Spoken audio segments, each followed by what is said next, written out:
transplanting volunteer tomatoes using cold composting in place in Hugelkultur. Hi guys, today is June 11th. I am in zone 5 and today we're going to look at cold composting in place. So, let me get out of the way of the sun. We've got a little tiny layer of dirt down here along with some bark. The next thing you're going to do, or I do, is I add shredded paper. And if you can see, that's probably about 3 inches of shredded paper.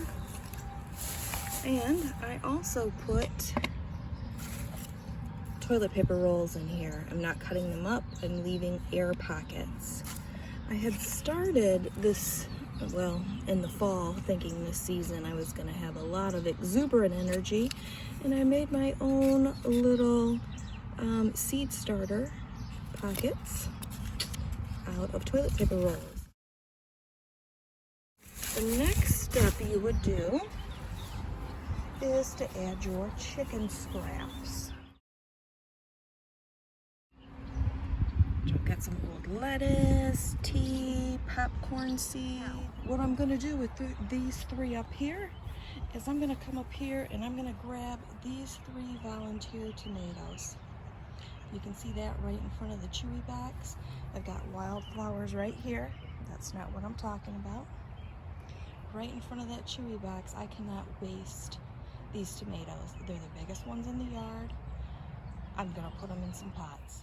Feel free to watch the video on Jung's wildflower bee mix. Hi guys, so I have made 3 of the pots here, as you can see. Okay, this is how big you want your hole in here to be. I've got it back to about right here, so that's probably what, about 1 inch. And I've got that, I would say about 4 inches deep. And now when we come in here and transplant, I'm going to sit here for a second with you. You're going to take your trowel, you dig those out, and you can see how I have got quite a bit around this tomato plant. And if you keep it here and then push all your soil in, you're not going to have to wrestle so much with this plant as you're doing it. I also took the liberty of taking off the first leaves, which are not the true leaves. Just sort of pinch those out. And then you're just going to come and you're going to bring your dirt in here. Trowel's still in there. You can leave it there for a minute. It's not a big deal. And I want to straighten this. And I am going to kind of mush it down a little bit. Actually, I think I'm going to change hands. There we are. I want that to be straight up.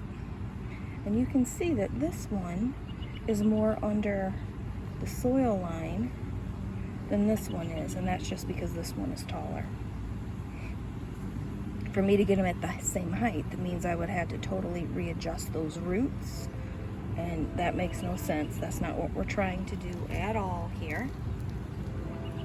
Tomatoes are one of the few things that you can go past the soil line when you transplant it. Because even if I were to separate this out, and if I came in here and transplanted this just as a single plant, I could go up to here, even up to here with this. And our roots would just shoot out of here. Now I'm trying to get this down just a little bit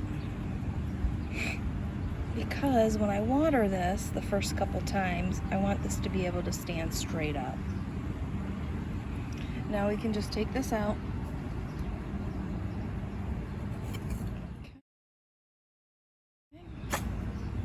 I'm going to do the same thing over here. I'm going to even our soil out around here. And then I'm going to water. And you can see how that's already going a little bit limpish. That's normal. that happens when you transplant. Don't freak out. So this needs to be watered, and I've already got, remember I cold composted in place. So the paper that's under there, the shredded paper that's under there, and also the toilet paper rolls have those air pockets in there. So this is going to start to come down. That's okay, because you can then, as this comes down, you can add more soil, and that's going to come and actually do what we might want to do anyway, which is bury more of this stem with a tomato. So this is what this looks like after we've watered it in. And I've got some very heavy soil here. You can see how it's starting to pull away from the sides. That's okay. That's all right. Because we just made this. It's going to take a minute for all of this to settle. And you can see here how this has, let me move this, how this has sort of gone down right here. Move it that way, maybe you can see it.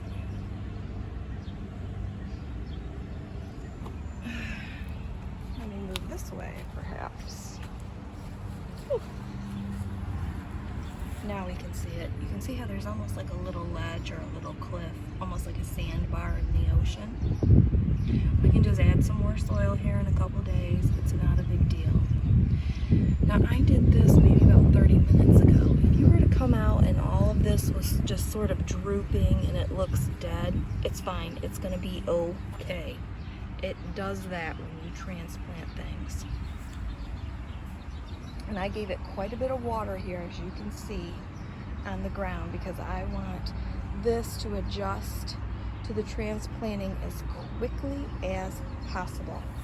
Also got our tomato cages on here because it's easier for you to get this in here because the plant's smaller, but you don't want to stab any of the roots. So I know right where these roots are at, and it's time for me just to put this tomato cage in here as we go. So I'm going to go ahead and water this one up. Okay, so now they are all completed here. And you can see to where this one is kind of limping down a little bit. It needs to adjust to its new situation. It's been thoroughly watered in. This one bounced back quite nicely. Obviously, these are the biggest ones of the volunteers. This one I planted, well, you seen me plant this one.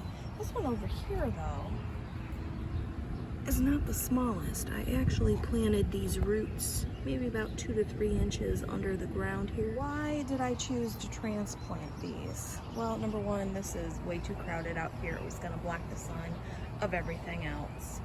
And look at how big these are. This is about the size of what my tomatoes that I planted from seed after the last signs of frost look. And you can see I have like a whole tomato row here. These are planted direct, these are direct sow from seed. This here is a black creme.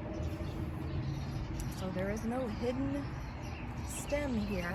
I did not replant these for these to be smaller. Just those had such a gorgeous head start. I could not see wasting them at all.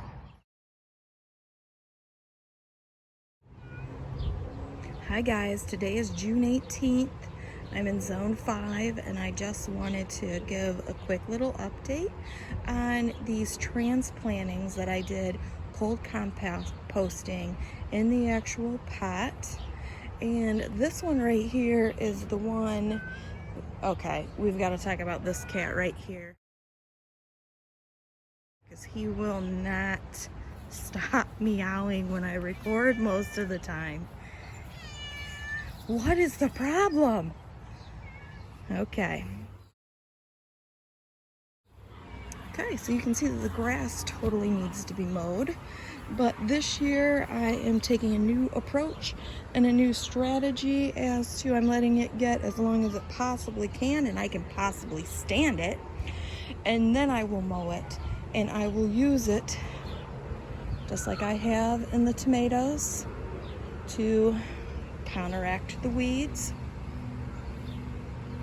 to retain the moisture in here, to use it as a mulch.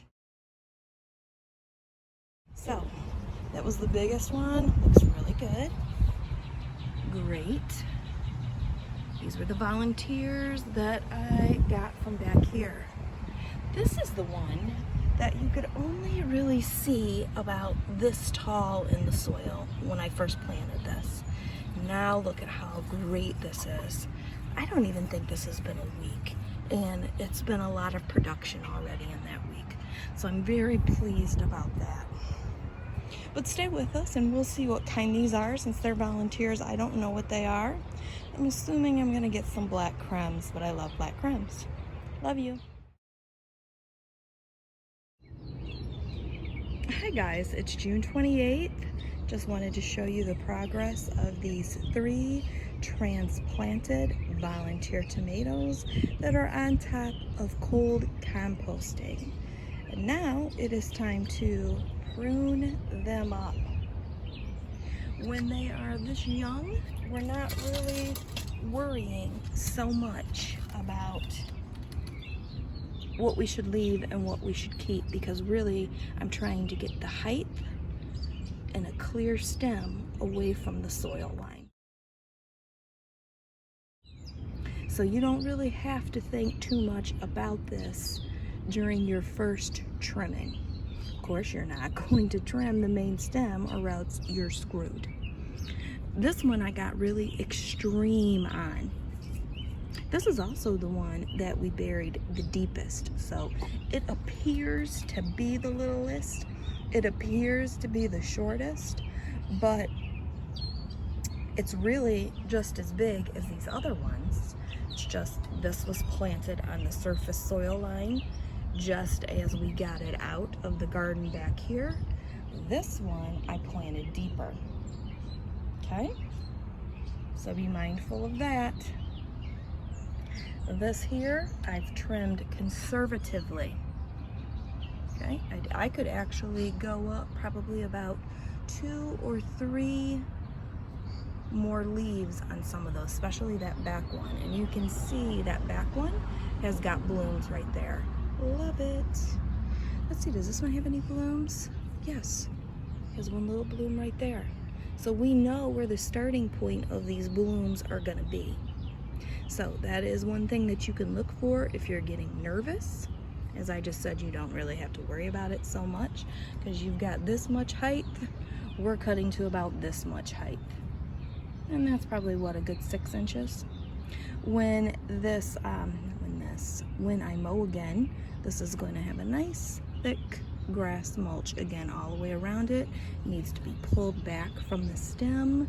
I would say a good inch all the way around, and it gives you that nice bowl in the middle of this.